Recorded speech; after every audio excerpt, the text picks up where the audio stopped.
This video is sponsored by Raycon, more on them later. I don't think there's another game franchise out there that is named quite as badly as Final Fantasy. When key creatives at Square were workshopping names, there's the rumor that Hironobu Sakaguchi was due to leave game development if the first Final Fantasy didn't go so well, but upon further research, this might just be nonsense. In truth, there's been enough games in this franchise for the name to be completely irrelevant now, but with over 100 games under that name, that's a lot to rank.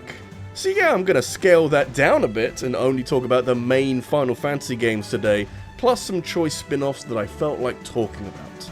Maybe in the future I'll include every Final Fantasy game ever made, but it may take a while, possibly created slowly over time with plenty of music to distract me, and when it comes to piping music into my brain, I've been using this video's sponsors Raycon for at least 3 years at this point. Their premium brand of high-quality wireless earbuds are in my ears basically every time I leave the house or do some cleaning around the house. Seriously, if I'm not home, you'll probably find me jamming out with my Raycons in. I've never felt the need to look elsewhere for alternatives since the sound quality is so crystally clear that it feels like I'm in the crowd at a concert, which honestly is a hell of a feeling when you're on a bus. And that's especially handy since the earbuds fit so well in my ear with optimized gel tips for the perfect in-ear fit that no amount of shaking will dislodge them, which is always very helpful. Raycon earbuds are water resistant and will survive being left out in the rain or dropped in a puddle by accident. You can switch between 3 different sound profiles by pressing the logo on the left earbud for 3 seconds, and doing the same on the right earbud toggles between noise isolation and awareness mode to suit your surroundings. They start at half the price of other premium audio brands but sound just as good if not better than other competitors, and since they come in 5 stylish colours, you can be sure that they'll suit whatever style you're going for.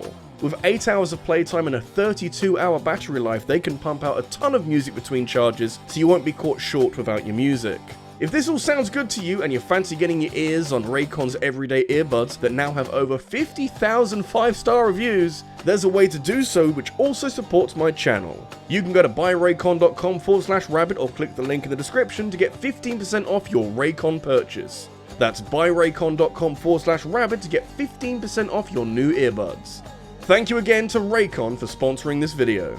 Anyway, let's final some fantasy. With Final Fantasy, there really is only one place to start, and I would personally love to meet someone who preferred the original release of Final Fantasy XIV over A Realm Reborn. Given everything that Square know about MMOs, Final Fantasy XIV had absolutely no business being as terrible as it was, with numerous technical problems coupled with broken mechanics like a bad experience system that didn't reward healers properly, and it was just a terrible time overall for everyone. Apparently, it was supposed to be a more realistic take on an MMO, but not fun in the slightest. Burn it to the fucking ground. I have a similar sentiment towards Lightning Returns, although perhaps not quite as bad. I remember this game getting announced and the world collectively sighed as it became very evident that Motomu Toriyama was a little too obsessed with lightning. It's got a fun concept, save as many people as you can before the world ends, like a more simplistic version of Majora's Mask, but the execution is sloppy with all the quests boring me to tears. You can tell it's not a game designed with a time limit in mind from the start, and it feels very weird to play. If you think that Final Fantasy has only now become weird and experimental, then clearly you have never played Final Fantasy II.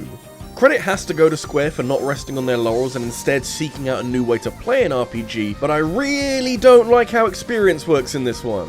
Your stats don't all go up at once, they increase based on what you're doing in battle, and hey, that's a cool idea, but it's such a pain in practice. If you want your HP to increase, you need to use it, you need to get hit.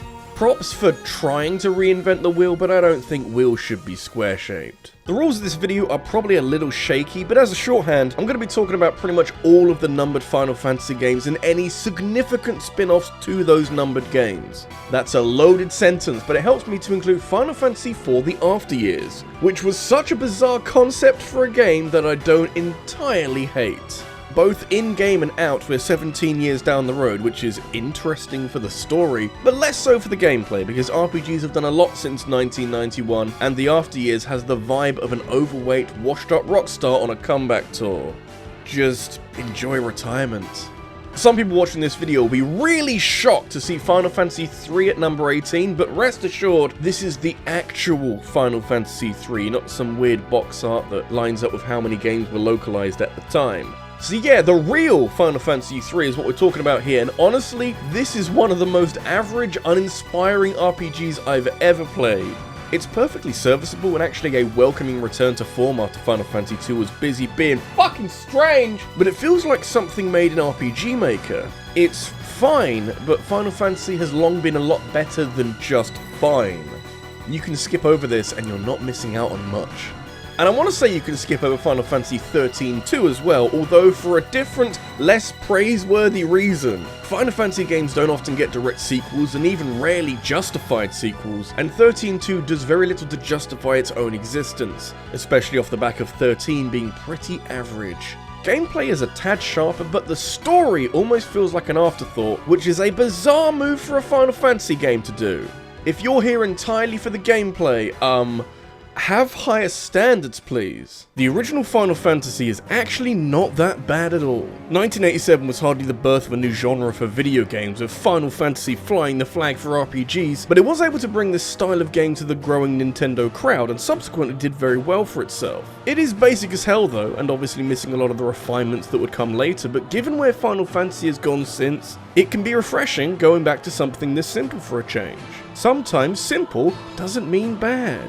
I frequently forget that Final Fantasy XII Revenant Wings exists. Now that I do, I'm reminded how much this game isn't as good as Final Fantasy Tactics, which we sadly aren't talking about today because it's more of a spin-off series than anything attached to a numbered game. Revenant Wings is okay, it doesn't set the world on fire or anything, but it will offer you something different to what you're likely used to with Final Fantasy. Still though, Tactics is so much better. With the benefit of hindsight, there were so many bad decisions made with Final Fantasy XIII. The combat is a drastic shift away from anything that Final Fantasy has done before, and while I don't hate it in a vacuum, I do kinda hate it when you're playing through a 50-hour RPG. It's a messy game full of bad writing of underwhelming characters, but I would say that all of this is presented pretty much flawlessly.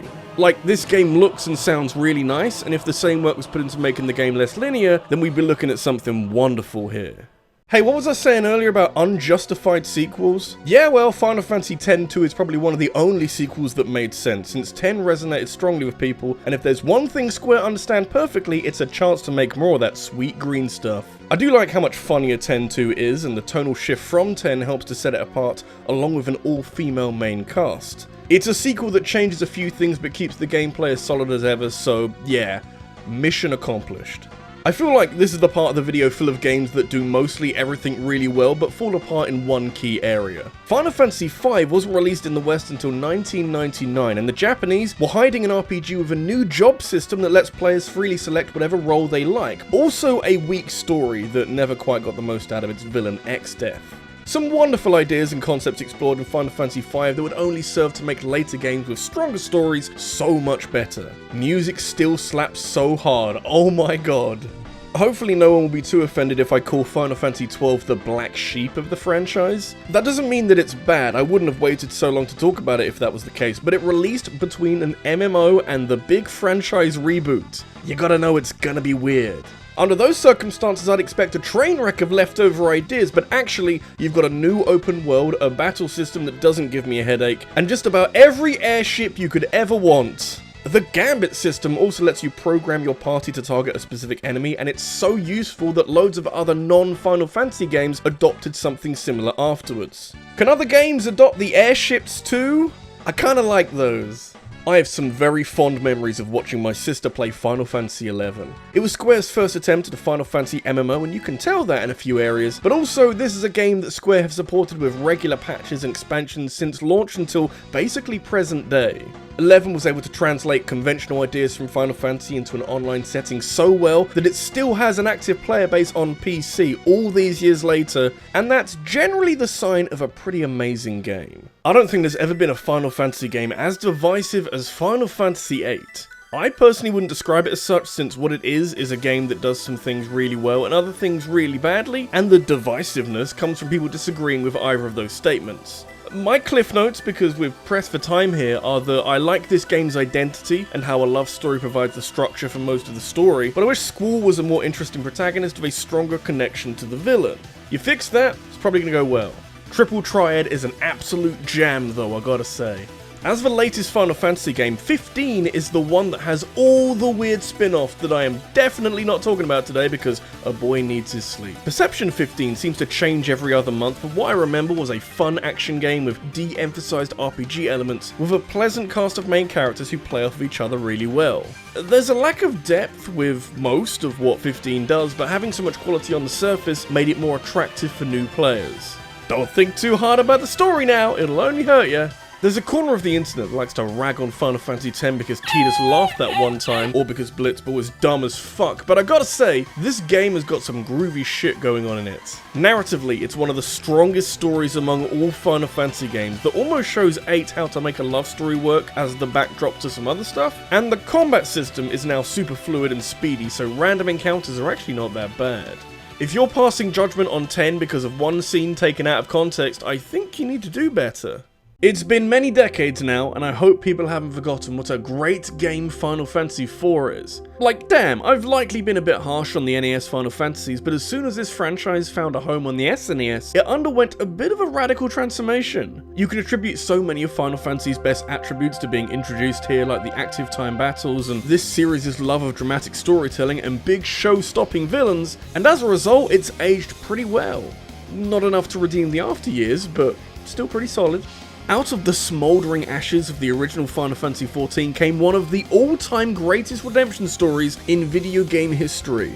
It's actually a little staggering how much better A Realm Reborn is than Final Fantasy XIV 1.0, but eventually we got the kind of MMO that Square should be capable of making after learning so much with 11. The lore is dense and fascinating, and against an online multiplayer backdrop, you can experience this huge amount of content with a group of like-minded individuals which you are guaranteed to find because 3 million people play Final Fantasy XIV every day. I don't think this could have gone better for Square. Not gonna lie, I don't really know how to rank the Final Fantasy VII Remake. It's episodic, and we're one episode down at the moment, so we likely haven't seen even half of what this remake has to show, but from what we've seen so far, calling it a remake doesn't really do it justice. The Final Fantasy VII reimagining takes creative liberties with the source material, but I can't say that the new stuff isn't pretty incredible and shines new spotlights on existing characters. Maybe by the time Square are done with this project, it won't be fourth anymore.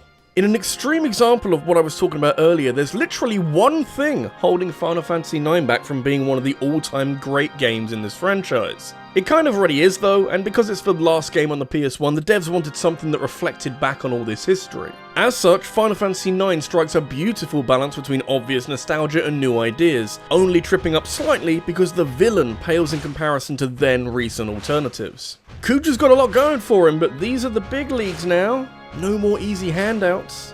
We may never see a game that pushes its console to near breaking point in the same way as Final Fantasy VII did again. This game had so much going on in it that it required 3 discs to fit it all on, and so it should be no surprise that those discs are jammed full of detailed, fleshed out characters exploring 3D environments dense with atmosphere and intricate world building. Square were able to use their new technology to kick Final Fantasy into a very high gear and give their lofty ambitions a style of presentation that suits it to a T.